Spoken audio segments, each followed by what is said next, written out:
દેશમાં પ્રથમ દુર્લભ અને અનોખી ઘટના ઘટી છે। ટ્રાન્સપ્લાન્ટ હાથમાં મૂળ ફિંગરપ્રિન્ટ આવી ગઈ। સુરતના બ્રેન ડેડ કિશોરના હાથોનું દાન કરવામાં આવ્યું હતું। 2021માં પુણેના યુવકમાં હાથ પ્રત્યારોપિત કરાયા હતા। દેશમાં અત્યાર સુધીમાં 70 હાથ પ્રત્યારોપણ કરાયા છે। વર્ષ 2019માં પ્રકાશ શેલારે ને વીજ કરંટ લાગ્યો હતો। આઝમ સાલે વધુ માહિતી આપી રહ્યા છે। આઝમ, જણાવશો શું વધુ વિગતો? આજે આખો બનાવ બનીને જે સામે આવી રહ્યો છે, ખરેખર જોવા જાય દેશમાં પ્રથમવાર એવો કિસ્સો છે કે હાથ હોય છે તે ટ્રાન્સપ્લાન્ટ કરવામાં આવ્યો હતો। દેશમાં અત્યાર સુધી 70 હાથ ટ્રાન્સપ્લાન્ટ કરવામાં આવ્યા છે, જેમાં પહેલી વાર એવું બન્યું છે કે જે 3 વર્ષ પછી મૂળ હાથની ફિંગરપ્રિન્ટ પાછી આવી ગઈ છે।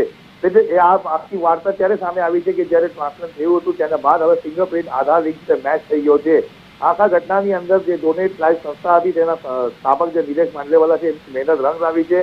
ધાર્મિકના હાથ મળતા પ્રકાશ પગભર થયો હતો। હાલ એ હવે 3 વ્હીલર મોપેડ પર ચલાવી રહ્યો છે, પરંતુ પ્રથમવાર એવી દુર્લભ ઘટના બનીને સામે આવી છે કે 3 વર્ષ પછી મૂળ હાથની ફિંગરપ્રિન્ટ ટ્રાન્સપ્લાન્ટ બાદ સામે આવી છે કુદરતી રીતે। જી, આભાર સમગ્ર માહિતી આપવા માટે।